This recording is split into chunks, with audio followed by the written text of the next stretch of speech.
ഞാന് ജോസഫാണ് സംസാരിക്കണേ, ബാംഗ്ലൂരിൽ നിന്ന്. അപ്പോ ഞാൻ നിങ്ങളുടെ വീഡിയോസ് കാണാറുണ്ട്. ചില കാര്യങ്ങള് ഈ സാറ് പറയുമ്പോ ഒന്ന് സൂക്ഷിക്കണം. അതായത് വൈദികരെ കുറിച്ച് പറയുമ്പോൾ നമ്മള് നൈറ്റ് തൊഴിലാളികള് അങ്ങനത്തെ പദമൊക്കെ യൂസ് ചെയ്യുമ്പോഴേ പലർക്കും അത് വിഷമം കിട്ടുന്നുണ്ട്. അവരുടെ അടിമകൾക്ക് മാത്രമല്ലേ വിഷമം വരത്തുള്ളൂ? ഇല്ല, കാരണം വെച്ചാൽ ഇത് ഈശോ സ്ഥാപിച്ച സഭയാണല്ലോ. ഈശോ ഏത് സഭയാണ് സ്ഥാപിച്ചത് ഒന്ന് പറയാമോ സഹോദര? ഈശോ ഏത് സഭയാണ് സ്ഥാപിച്ചത്?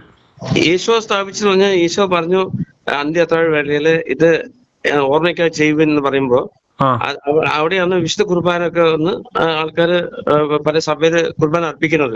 അത് ഈ നൈറ്റ് തൊഴിലാളികൾ പറഞ്ഞു പഠിപ്പിച്ചല്ലേ എന്റെ ഓർമ്മയ്ക്കായി ചെയ്യുവിൻ എന്ന് പറഞ്ഞ അദ്ദേഹം ആ പറയുന്ന അപ്പകഷ്ണം മുറിച്ചു കൊടുക്കുന്നതിലൂടെ പങ്കുവെക്കലിന്റെ ഒരു സന്ദേശമാണ് നൽകിയത്. അല്ലാതെ ഈ നൈറ്റ് ഇട്ടുകൊണ്ട് കുർബാന കളിക്കാനല്ല കർത്താവ് പഠിപ്പിച്ചത്. ഇതിവന്മാരുടെ തൊഴിലുറപ്പ് പരിപാടിയായത്. ഇറ്റലിയിലൊക്കെ ലാൻസിയാനോ അത്ഭുതമൊക്കെ നമുക്ക് അറിയാവോ? അത്ഭുതം. ഇന്ന് ഇറ്റലിയിലെ ദേവാലയങ്ങളൊക്കെ വ്യഭിചാരശാലകളും ഡാൻസ് ബാറുകളുമായി പോകുന്നത് എന്തുകൊണ്ടാ? ഇല്ല, അത് വേറെ അതെന്തുകൊണ്ടാ? വിശ്വാസികൾ ആരും പള്ളിയിൽ പോലും പോകാത്ത ഇന്ന് പള്ളികൾ വിൽക്കാൻ വെച്ചേക്കുന്നത് എന്തുകൊണ്ടാ? അല്ല, അത് ഒന്ന് ഞാൻ പറയുന്നത് നമ്മൾ ഒരിക്കലും വിശുദ്ധ കുർബാന നമ്മൾ അവഹേളിക്കാൻ പാടില്ല. ഈ കുർബാന ക്രിസ്തു സ്ഥാപിച്ചതല്ല. ക്രിസ്തു എന്താ കാണിച്ചത്? ആ ഒരു പങ്കുവെക്കലിന്റെ സന്ദേശമാണ് നൽകിയത്. അല്ലാതെ ഇത് കുർബാനകൾ ഇവന്മാർ ഇതുപോലത്തെ ഈ ഉടായിപ്പ് പ്രസ്ഥാനങ്ങൾ ഉണ്ടാക്കി ചവിട്ടുനാടൻ കളിക്കാനല്ല പറഞ്ഞത്. തെറ്റുകൾ എല്ലാവരും ചെയ്യുന്നുണ്ട്. ഇപ്പൊ എല്ലാ പ്രസ്ഥാനത്തിലുണ്ട്, നല്ലവരുണ്ട്, ചീത്തവരുണ്ട്. അതുകൊണ്ട് എല്ലാരും വന്ന് മോശക്കാരാണ്. എല്ലാരും അല്ലല്ലോ. ഇതുപോലുള്ള മ്ലേച്ഛന്മാരുടെ മ്ലേച്ഛതകൾ മാത്രമല്ലേ നമ്മൾ സ്പെസിഫിക് ആയിട്ടല്ലേ പറയുന്നത്. അല്ലാതെ കാടടച്ചു പിടി വെക്കുമല്ലോ. ഉദ്ദേശം മനസ്സിലായി. നല്ല ഉദ്ദേശമാണ്. ഈശ്വരനെ ഒരുപാട് സ്നേഹിക്കുന്ന വ്യക്തിയാണ്. അതുകൊണ്ട് ആ വികാരത്തോട് പറയും. പക്ഷെ ഇതിപ്പോ നമ്മൾ അങ്ങനെ പറയുമ്പോ എന്താ പ്രശ്നം വെച്ചാല് നല്ല മനുഷ്യരും എന്താ അവരുടെ വിശ്വാസം കുറയുന്ന പറയുന്നത്. അവരുടെ ഇവന്മാരുടെ ഈ പറയുന്ന ഈ പൂച്ചാണ്ടി വേഷക്കാരന്മാര് ഈ കൂതാശ കുർബാന തൊപ്പിത്തൊഴിലാളികളുടെ ഈ പരിപാടിയിൽ നിന്ന് അവർ ക്രിസ്തുവിൽ നിന്ന് അകന്നു പോകുന്നു. വിശുദ്ധ വേദപുസ്തകം അറിയാതെ പോകുന്നു. ഇവന്മാരുടെ ഈ ഉടായിപ്പ് താരിപ്പുകളിലും ഇവന്മാരുടെ ഈ ചവിട്ടുനാടുകളുടെയും പുറകെ ജനങ്ങൾ പോകുന്നു. അങ്ങനെ അവർ നിത്യനാശത്തിലേക്ക് പോകുന്നു. അത് പോകാതിരിക്കാൻ വേണ്ടിയാണ് ഇവന്മാർക്ക് ക്രിസ്തുവായിട്ട് യാതൊരു ബന്ധവുമില്ല. ഈ സാത്താന്മാരാണ് ഈ വേഷം കെട്ടി നടക്കുന്നത്. ഇവന്മാർ അന്തിക്രിസ്തുക്കളാണ്. ഇവന്മാർക്ക് ക്രിസ്തുവിനെ അറിയത്തില്ല. ഇവന്മാരുടെ പിന്നാലെ പോകരുതെന്ന് ജനങ്ങളെ നമ്മൾ സ്നേഹപൂർവ്വം ഓർമ്മിപ്പിക്കുക മാത്രമാണ് ചെയ്യുന്നത്. എന്നിട്ട് സ്പെസിഫിക് ആയിട്ട് ഇവന്മാരുടെ മ്ലേച്ഛതകൾ നമ്മൾ പുറത്ത് പറയുന്നു. അനീതി കാണിക്കുമ്പോൾ നമ്മളത് പുറത്ത് പറയേണ്ടതാണ്. പക്ഷെ നമ്മള് എല്ലാരും മോശക്കാരാണ്. അല്ല, എല്ലാരും മോശക്കാരാണെന്നല്ല നമ്മൾ സ്പെസിഫിക് ആയിട്ടല്ലേ നമ്മൾ പറയുന്നത്. നമ്മൾ എല്ലാരെയും അടച്ചു പറയല്ലോ. കാരണം വെച്ചാല് നല്ല അച്ഛന്മാരെ എനിക്കറിയാം, നല്ല സിസ്റ്റർമാരെ എനിക്കറിയാം, ഒരുപാട് പൊതുപ്രവർത്തനം ചെയ്യുന്നുണ്ട്. നിസ്സാരം നമ്മളൊരു കാര്യം പറയുക, അതായത് ഈ അണലികയുടെ കൂട്ടത്തിലെ നല്ല വിഷപ്പാമ്പുണ്ടോ? അണലിക കൂട്ടം അല്ലെങ്കിൽ മൂർഖൻ കിടക്കുന്നതിനകത്ത് നല്ല മൂർഖൻ നമുക്ക് പറയാൻ പറ്റുമോ? അതുപോലെയുള്ള ഇതിനകത്ത് ഈ കൂതാശ കുർബാന തൊഴിലാളികളിൽ അങ്ങനെ ഇല്ല. കാരണം ഇവന്മാർക്ക് പോലും അറിയത്തില്ല. ഇവന്മാർ സാത്താൻ സേവയാണ് ചെയ്യുന്നതെന്ന്, സാത്താന്റെ ഏജന്റുമാരാന്ന് ഇവർക്ക് പോലും അറിയത്തില്ല. എന്നാൽ ഇവരെ പോലും നമ്മൾ ബോധ്യം വരുത്തി കൊടുക്കണം. അതാണ് നമ്മൾ ചെയ്യേണ്ടത്. ഇന്ന് ഇവന്മാരെന്ന് പറയുന്നത്, അതായത് ഈ സ്നേഹവും കരുണയും ക്ഷമയും ഒക്കെ പറഞ്ഞു തന്ന ക്രിസ്തുവിന്റെ ആ ഗുണങ്ങൾ ഇന്ന് ഈ കൂതാശ കുർബാന തൊപ്പിത്തൊഴിലാളികളിൽ നമുക്ക് കാണാൻ പറ്റുമോ? ഇവന്മാർക്ക് ആരുടെയും ഒരു സ്നേഹമോ കരുണയോ ദയോ ഉണ്ടോ നിങ്ങൾ പറ. അല്ല, ഞാന് അതുകൊണ്ട് പറഞ്ഞ കുറെ നല്ല അച്ഛന്മാരെ കണ്ടിട്ടുണ്ട്. അല്ല, അങ്ങനെയുള്ളവർ ആരെങ്കിലും ഉണ്ടോ നിങ്ങൾ പറ. അങ്ങനെയുള്ളവരെ ഒരു മനുഷ്യൻ പോലും ഇന്ന് കാണത്തില്ല. എന്റെ ചേട്ടാ, എന്റെ ജീവിതത്തിൽ ഒരുപാട് നല്ല അച്ഛന്മാർ എന്നെ സ്വാധീനിച്ചിട്ടുണ്ട്. നിങ്ങൾ ഈ നല്ല അച്ഛനെ ഉദ്ദേശിക്കുന്നത് എന്തുകൊണ്ടാ? എന്തർത്ഥത്തിലാ പറയുന്നേ? നല്ല രീതിയിൽ കുർബാന കളിക്കുന്നുണ്ടോ? ഈശോനെ പോലെ ജീവിക്കുന്ന പോലെ. അങ്ങനെ ഈ യേശുവിനെ പോലെ ജീവിക്കുന്ന ഒരാളുടെ പേര് താങ്കൾ ഒന്ന് പറഞ്ഞേ. ഒരാളുടെ പേര് പറ. അതാ യേശു ഇതുപോലത്തെ ഈ അറിഞ്ഞ വേഷം കെട്ടി ഇങ്ങനെയൊന്നും നടന്നിട്ടില്ല. അത് ആ കാലത്തെ ആ വസ്ത്രധാരണവും ഏറ്റവും എളിമയും ലാളിത്യത്തിലുമാണ് ക്രിസ്തു നടന്നുകൊണ്ടിരുന്നത്. ക്രിസ്തു പോലും അധ്വാനിക്കുമായിരുന്നു. ഇന്ന് ഇവന്മാര് നിങ്ങൾക്കറിയാവുന്ന ഏതെങ്കിലും ഒരു തന്നെ പറ. അതായത് നെറ്റിയിലെ വിയർപ്പ് കൊണ്ട് അപക്ഷം ഭക്ഷിക്കുന്ന, സ്വന്തം ഏറ്റവും ലാളിത്യത്തിൽ ജീവിക്കുന്ന, സഹജീവികൾക്ക് വേണ്ടി ജീവിക്കുന്ന, ക്രിസ്തു കാണിച്ച പോലെ നല്ലൊരു ശമരിയക്കാരനായിട്ട് ജീവിക്കുന്ന ഒരാളുടെ പേര് പറ. ചേട്ടാ, ഞങ്ങൾ പഞ്ചാബിലൊക്കെ ഒന്ന് നോക്കണം. ആ മിഷൻ ഏരിയാസ് ഒക്കെ അവിടെ ജീവിക്കുന്ന അച്ഛന്മാര്. മിഷൻ ഏരിയയിലെന്ന് പറഞ്ഞാൽ അവന്മാര് കൂലിയില മതപരിവർത്തന തൊഴിലാളികളായിട്ട് പോയി നിൽക്കുക. ഇവന്മാരോട് ആരാ പറഞ്ഞു? ഇവന്മാരവിടെ പോയി പഞ്ചാബിലും ഇവിടെ ഇവന്മാരെന്നാ ഈ നാട്ടിൽ നിന്ന് ആരെങ്കിലും ഒരു മതപരിവർത്തനം ഉണ്ടാക്കാൻ പറ്റും ഇവന്മാർക്ക്?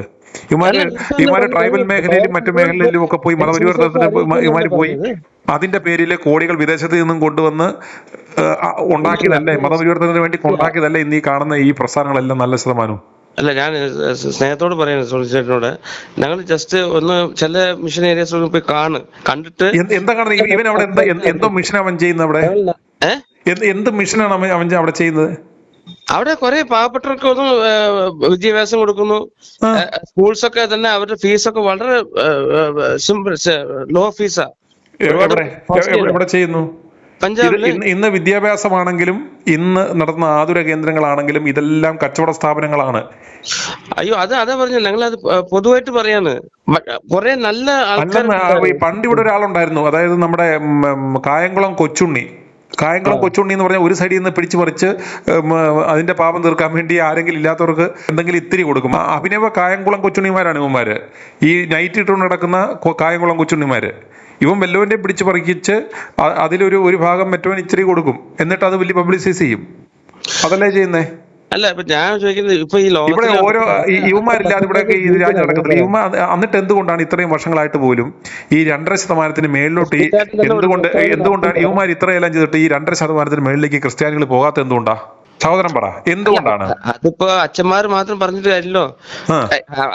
അച്ഛന്മാര് കണക്കെടുത്ത് നോക്കി കഴിഞ്ഞാൽ ഒരു 22% ഉണ്ടാവുള്ളൂ. ബാക്കി 98% വിശ്വാസികളല്ലേ. അതാ പറഞ്ഞേ. എന്നിട്ട് ഇവന്മാർ ഇതെല്ലാം നടത്തിയിട്ടും എന്തുകൊണ്ട് ഇവന്മാർക്ക് ആ മതത്തിലേക്ക്, ക്രിസ്തുവിലേക്ക് ഇവന്മാർക്ക് വിശ്വാസികളെ കൊണ്ടുപോകാൻ സാധിക്കുന്നില്ല? ഇവന്മാരുടെ മതം വിട്ട് വിശ്വാസികൾ പോകാൻ കാരണം എന്താ? അതെന്തുകൊണ്ടാ? ഇവന്മാർ ഇത്രയൊക്കെ വലിയ സംഭവങ്ങൾ ഉണ്ടാക്കി എന്ന് പറയുന്നു. ഇവന്മാർക്ക് എന്തെങ്കിലും ഈ പറയുന്നതും പ്രവൃത്തിയുമായിട്ട് എന്തെങ്കിലും ഇവന്മാരുടെ ജീവിതത്തിലുണ്ടോ? ഇവന്മാരൊരു പിടിച്ചുപറി സംഘം പോലെ ഈ വിശ്വാസികളെ, ഈ പാരസൈറ്റ് പോലെ, ഈ മറ്റേ ഇത്തിൽക്കണ്ണി പോലെ വിശ്വാസികളെ പിഴിഞ്ഞു തിന്നുന്ന ഈ നാറികളോടുള്ള വിശ്വാസം ജനങ്ങളുടെ പോയത് കൊണ്ടല്ലേ. പിന്നെ ഒരു കൂട്ടായ്മയാണ് ജനിച്ചു വളർന്നു, മരിച്ചാൽ കുഴിച്ചിടണം, മക്കളെ വിവാഹം നടത്തണം എന്നൊരാവശ്യത്തിന് വേണ്ടി മാത്രം കുടുങ്ങിക്കിടക്കുന്ന ഒരു കൂട്ടമല്ലേ ഇവര്.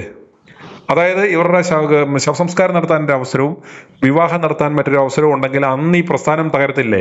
നിങ്ങൾ പറ. വെള്ളിയാഴ്ച തന്നെ ഒരുത്തനെയാണ് റേപ്പ് കേസിന് നിങ്ങളുടെ കത്തോലിക്ക പള്ളിയിലെ ഒരു പാതിരിയെ ഇത്രയും മ്ലേച്ഛന്മാരല്ലേ, മ്ലേച്ഛതയോടുകൂടി നടക്കൽ. ഇമാർക്ക് എന്ത് പ്രോബ്ലം അറിയോ? ഈ കാൻഡിഡേറ്റ്സ് വന്ന് അവർ തിരഞ്ഞെടുക്കുമ്പോ ഇവരുടെ സ്വഭാവം എന്താണെന്ന് ആർക്കും അറിയില്ല. അല്ല, അറിയാൻ പറ്റണം. അത് പറ്റണല്ലോ. ദൈവത്തിന്റെ പ്രതിപുരുഷന്മാരല്ലേ, അവന്മാർക്ക് എന്തുകൊണ്ട് പറ്റുന്നില്ല? ഈ മാലാക്കന്മാരെ നമ്മള് അച്ഛനായിട്ട് നമ്മള് നിങ്ങളുടെ ഫ്രാങ്കോ മടത്തിൽ കയറി വ്യഭിചാരം നടത്താൻ പോയവൻ അഫിഡവിറ്റ് കോടതി കൊടുത്തു 13 തവണ വ്യഭിചാരം ചെയ്യുന്ന അവൻ വരെ ഇന്ന് ബിഷപ്പായിട്ട് ഇവിടെ നടക്കല്ലേ. ബിഷപ്പ് പോലും ഇതുപോലത്തെയാ. വത്തിക്കാനിലറിയാലോ, സിഫിലിസ് വരെ പിടിച്ചു മരിച്ചുപോയ പോപ്പുമാരുണ്ട്.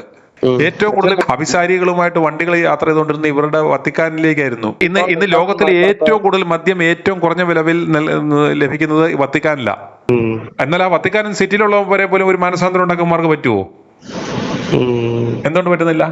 ഇവന്മാരെല്ലാം സാത്താന്മാരാണ്. നിങ്ങളൊരു കാര്യം മനസ്സിലാക്കണം, നിങ്ങളും ചിലപ്പോൾ തെറ്റിദ്ധരിച്ചേക്കുക. ഈ വേഷം കെട്ടി നടക്കുന്നവന്മാർക്ക് എന്തോ ദൈവമായിട്ട് വിശ്വാസം ഉണ്ടെന്നും ക്രിസ്തു ക്രൂശിൽ മരിച്ചത് കൊണ്ട് തൊഴിലുറപ്പുണ്ടായ ഈ വർഗം ഇന്നും ഈ പ്രാചീന കാലത്തെ പ്രാകൃത വേഷവും കെട്ടി നടക്കുന്ന ഈ മോന്മാർക്ക് ദൈവവുമായിട്ട് എന്തോ ഒരു ബന്ധമുണ്ടെന്ന് നിങ്ങൾ തെറ്റിദ്ധരിച്ചിരിക്കുന്നു. അത് നിങ്ങളെ ഞാൻ കുറ്റം പറയുകയല്ല, നമ്മുടെ പഠിപ്പിക്കലുകളൊക്കെ അങ്ങനെ. ഇവന്മാര് മസ്തിഷ്ക ബലാത്സംഗം ചെയ്ത് മനുഷ്യന്റെ ചിന്താശേഷി പോലും നഷ്ടപ്പെടുത്തിയ ഒരു പൊതുസമൂഹമാണ് നമ്മുടെ ഇവിടെ ഉള്ളത്. അന്നേരം ഇവന്മാരെ കാണുമ്പോൾ, ഈ സാത്താന്മാരെ കാണുമ്പോൾ ഇവന്മാരെന്തോ ദൈവപുരുഷന്മാരാണെന്ന് തെറ്റിദ്ധരിക്കുന്നു ആളുകൾ. ആ മാറ്റം നമുക്കുണ്ടാണ്. ആളുകൾ തിരിച്ചറിയണം, അവര് ക്രിസ്തുവിന്റെ പാതയിലേക്ക്, ക്രിസ്തു കാണിച്ചു തന്ന ആ സ്നേഹവും ദയയും ക്ഷമയും കരുണയും ദീർഘക്ഷമയും പരോപകാരവും ആ ഇന്ദ്രജയവും ഒക്കെ നമുക്കുണ്ടാവണം. ക്രിസ്തുവിനെ നമ്മൾ വീട്ടിലിരുന്ന് എൻ്റെ ഭവനമാണ് എൻ്റെ ആലയം എന്ന് പ്രഖ്യാപിക്കണം. അവിടെ ഇരുന്ന് നമ്മൾ പ്രാർത്ഥിക്കണം. നമുക്ക് പറ്റാവുന്ന ഓരോരുത്തരും നല്ല ശബരിയാക്കാരന്റെ മാർഗത്തിലേക്ക് പോകണം. ബൈബിള് വീട്ടിലിരുന്ന് വായിക്കണം. അത് ഇന്റർപ്രറ്റ് ചെയ്യാൻ ഒരു കൂദാശ കുർബാന തൊപ്പിത്തൊഴിലാളിയുടെ ആവശ്യമില്ല. നമുക്ക് സ്വന്തമായിട്ട് വായിച്ചാൽ മനസ്സിലാകുന്നതാണ്. യുവമാരുണ്ടാക്കിയ പ്രാർത്ഥനകളും യുവമാരുണ്ടാക്കിയ താരിപ്പുകളും യുവമാരുണ്ടാക്കിയ പരിപാടികളിലും നമ്മളെ തളച്ചിട്ടേക്കുക. എന്നിട്ടെന്താ, യുവമാരുടെ ATM നമ്മള് കാശ് ആവശ്യമുള്ളപ്പോൾ നമ്മൾ കൊടുക്കുക. യുവമാർ എപ്പോഴും വാങ്ങിക്കുക. യുവമാർ പല പദ്ധതികളും ആവിഷ്കരിക്കും. നമ്മുടെ കയ്യിൽ നിന്ന് 10 ലക്ഷം മേടിച്ചിട്ട് യുവമാർ 1000 രൂപ ചാരിറ്റി എന്ന് പറഞ്ഞ് കൊടുക്കും. ബാക്കിയെല്ലാം യുവമാർ വെട്ടും. ഇന്ന് ഇവിടുന്ന് ക്രൈസ്തവൽക്കരണത്തിനാണെന്ന് പറഞ്ഞ് വിദേശത്ത് നിന്ന് ഫണ്ടുകൾ കൊണ്ടുവന്ന് യുവമാർ അത് കോടികൾ ഓരോരോ സ്ഥാപനങ്ങൾ ഉണ്ടാക്കി അവിടെ ഒരു തൊഴിൽ വേണമെങ്കിൽ പോലും നമ്മൾ ആളുകൾ പൈസ കൊടുക്കണം. ഇല്ലേ? ഡൊണേഷൻ ഇല്ലാതെ എവിടെയെങ്കിലും ഒരു അധ്യാപകം കിട്ടുമോ? ഇവിടെ ഇല്ല. ഒരു അഡ്മിഷൻ കിട്ടുമോ? ഇല്ല. മരിച്ചാൽ കുഴിച്ചിടാൻ പോലും എത്ര ലക്ഷം കൊടുക്കണം ഒരു കല്ലറയ്ക്ക്? ഓ ഒരു ഓർമ്മ കുർബാനയ്ക്ക് എത്ര രൂപ കൊടുക്കണം? ഇതെല്ലാം കാശ് വെച്ച് കച്ചവടമാക്കി യേശു ആരുടെ കയ്യിൽ നിന്ന് ഏതെങ്കിലും ഒരു കൂദാശിക്ക് കാശ് മേടിക്കുവോ? ഇന്ന് ഈ പറയുന്ന ഏതെങ്കിലും കൂദാശകൾ ക്രിസ്തു ഉണ്ടാക്കിയതാണോ? അല്ല, ഇതെല്ലാം ഇവന്മാരുണ്ടാക്കിയതാ. അത് പിന്നെ കച്ചവടത്തിന്റെ ആൾക്കാരും ഭാഗമാണ്. പ്രതികരിക്കുന്നില്ല, അതാ പ്രശ്നം. ആളുകൾ പ്രതികരിക്കണം. ഐറ്റൂരിയംസിലൂടെ നിങ്ങൾ കാണ്, എത്രയോ ലക്ഷങ്ങൾക്ക് ആളുകൾ ബോധം വരുന്നു, അവർ പ്രതികരിക്കുന്നു, ആ മാറ്റം വരുന്നു. ഈ വേഷം കെട്ടി നടക്കുന്നവന്മാർ പോലും കരുതുന്നത് ചിലപ്പോൾ ഇത് ഏതോ ദൈവവേലയ്ക്ക് ഇവന്മാർ ഇറങ്ങിയതാന്നാണ്. പക്ഷെ യഥാർത്ഥത്തിൽ ഇവന്മാർ വിശ്വസിക്കുന്നു ദൈവമില്ല എന്ന് ഇവന്മാർ ഉറപ്പായിട്ട് വിശ്വസിക്കുന്നു. കാരണം ഇവന്മാർ ഏറ്റവും വലിയ നിരീശ്വരവാദികൾ ഈ വേഷം കെട്ടി നടക്കുന്നവന്മാരാ. കാരണം ഇവന്മാർ കാണിക്കുന്ന പിറപ്പുകേടുകൾ ഇവന്മാർക്കറിയാമല്ലോ. എന്നിട്ടും ദൈവം എന്നെ പിടിച്ചില്ല, എന്നെ വാഴാൻ അനുവദിക്കുന്നു എന്നുണ്ടെങ്കിൽ ഇവന്മാർ ഉറപ്പായിട്ട് ഒരു കൺക്ലൂഷൻ എത്തും ദൈവമില്ല എന്ന്. അതുകൊണ്ട് ദൈവമില്ല എന്ന് വിശ്വസിക്കുന്ന ഏറ്റവും വലിയ നിരീശ്വരവാദികൾ എന്ന് പറഞ്ഞാൽ ഈ വേഷം കെട്ടി നടക്കുന്ന ഈ കൂദാശ തൊഴിലാളികളാണെന്ന് മനസ്സിലാക്കണം. പക്ഷെ വിശ്വാസികൾ ദൈവം ഉണ്ടെന്ന് വിശ്വസിക്കുന്നു, അവൻ ആ വിശ്വാസത്തിന്റെ പുറത്ത് ഇവിടെയൊക്കെ പോകുന്നു. അതുകൊണ്ട് ഇവന്മാർക്ക് ദൈവമായിട്ട് യാതൊരു ബന്ധവുമില്ല, ക്രിസ്തുവുമാരെ അറിയില്ല. ഇന്ന് ഇവന്മാർ ഈ സഭകൾ എന്ന് പറയുന്നത് ഒന്നും ദൈവമായിട്ടൊന്നുമില്ല. ദൈവം എന്ന് പറഞ്ഞാൽ ഈ പാതാള ഗോപുരങ്ങൾ ജയിക്കാത്ത ഒരേ ഒരു സഭയേ ഉള്ളൂ. അത് ഇവന്മാരൊന്നും ഉണ്ടാക്കിയതല്ല. ഇതെല്ലാം ഓരോരോ ആവശ്യങ്ങൾക്ക് വേണ്ടി കോൺസ്റ്റാന്റിൻ ചക്രവർത്തി ഇത് നല്ലൊരു അവസരമാണ് എന്ന് മനസ്സിലാക്കി ഇങ്ങനൊരു പരിപാടി ഉണ്ടാക്കി പ്രാകൃത പേഗനിസം എല്ലാം കൂടെ മിക്സ് ചെയ്തുള്ള ഒരു പഴയ ബാലെ ചവിട്ടുനാടകം നടത്തിക്കൊണ്ടിരിക്കുന്നു. ഇന്നും വിശ്വാസികൾ പോയി തിരിഞ്ഞു നിന്ന് ഇവന്മാരുടെ പിൻഭാഗം കണ്ട് കുരിശും വരച്ചു പോകുന്നു. ക്രിസ്തു ഇത് ഇവന്മാരുടെ ഈ ചവിട്ടുനാടകം കണ്ട് കാലുമേ കാലും ആട്ടിയിരിക്കുവാണോ ദൈവം? എടാ, ഇവനെ ഏതെങ്കിലും ഒരുത്തൻ ഒരു നേരത്തെ ഈ ഞായറാഴ്ച പള്ളികളിൽ വീഴുന്ന ഇത്രയും കോടി രൂപയുണ്ട്, എന്തെങ്കിലും തരത്തിലുള്ള ചാരിറ്റി, അത് എന്തെങ്കിലും പേര്, അതാ പറഞ്ഞേ, 10 പേരുടെ കയ്യിൽ നിന്ന് മേടിച്ചിട്ട് അതിലൊരു ചെറിയ ഭാഗം ആർക്കെങ്കിലും കൊടുക്കും, വലിയ പബ്ലിസിറ്റി ചെയ്യും. കാശുണ്ടായിട്ടും ആൾക്കാരെ സഹായിക്കില്ല എന്നുള്ള പരാതി ശരിയാണ്.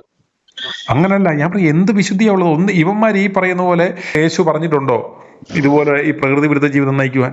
ഇവന്മാർ ഈ വേഷവും കെട്ടി കുടുംബവും ഇല്ലാതെ ഇവന്മാർ ഈ പണിക്ക് എന്തിനാ നടക്കുന്നത്?